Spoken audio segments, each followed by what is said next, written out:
Icon star Allu Arjun కి అయితే ఒక బిగ్ రిలీఫ్ అయితే దక్కింది. తాజాగా హైకోర్టు అల్లు అర్జున్ కు బెయిల్ మంజూరు చేస్తూ మధ్యంతర ఉత్తర్వులు అయితే ఇచ్చింది.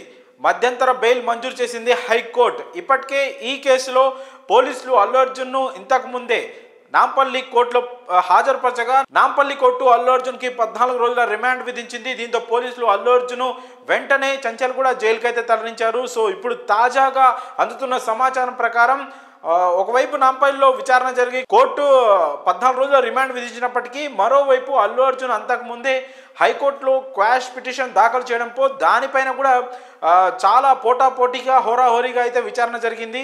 ఇరుపక్షాల లాయర్లు, అటు అల్లు అర్జున్ లాయర్స్ కావచ్చు, అటు పోలీసు తరపున లాయర్లు కావచ్చు, వారి వాదన హైకోర్టుకు అయితే నివేదించారు. సో మొత్తంగా హైకోర్టు అయితే మధ్యంతర బెయిల్ అయితే మంజూరు చేసింది అల్లు అర్జున్కి. దీంతో అల్లు అర్జున్ చంచల్గూడ జైలు నుంచి అయితే బయటికి రానున్నారు.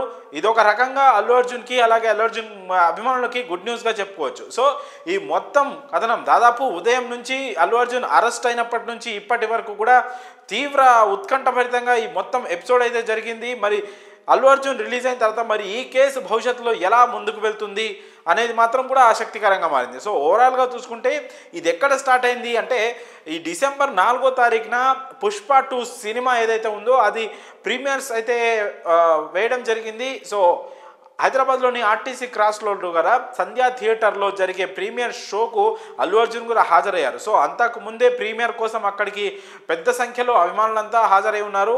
అలాగే అల్లు అర్జున్ అక్కడికి రావడంతో ఒక్కసారిగా అభిమానులు ఎగబడ్డారు అతన్ని చూసేందుకు. సో ఆ క్రమంలో తొక్కిసలాట జరిగింది. ఆ తొక్కిసలాట్లో రేవతి అనే మహిళ మృతి చెందింది. అలాగే ఆ మహిళ కుమారుడు శ్రీతేజ్ కూడా ఆ తొక్కిసలాట్లో తీవ్రంగా గాయపడి ప్రస్తుతం ఇప్పటికి కూడా తను ఆసుపత్రిలో చికిత్స పొందుతూ ఉన్నాడు.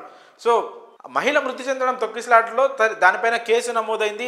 ఆ కేసులో భాగంగా థియేటర్ యాజమాన్యంతో పాటు పలువురిని పోలీసులు అరెస్ట్ చేశారు. సో అల్లు అర్జున్ కూడా ఆ మహిళ చనిపోవడానికి కారణం అంటూ పోలీసులు ఈరోజు శుక్రవారం ఉదయం అల్లు అర్జున్ అయితే అరెస్ట్ చేశారు. ఆ తర్వాత వైద్య పరీక్షల కోసం గాంధీ ఆసుపత్రికి తరలించారు. ఆ తర్వాత అక్కడి నుంచి మళ్ళీ నాంపల్లి కోర్టుకు తీసుకెళ్లారు. కోర్టులో హాజరుపరిచారు. కోర్టులో విచారణ తర్వాత 14 రోజుల రిమాండ్ విధించింది. సో ఇలా మొత్తం ఇన్సిడెంట్ జరిగింది. సో అల్లు అర్జున్ ఆ మహిళ మృతికి బాధ్యుడే అని పోలీసులు పేర్కొనడం లేదు. ఈ కేసుతో సంబంధం అల్లు అర్జున్కి లేదు.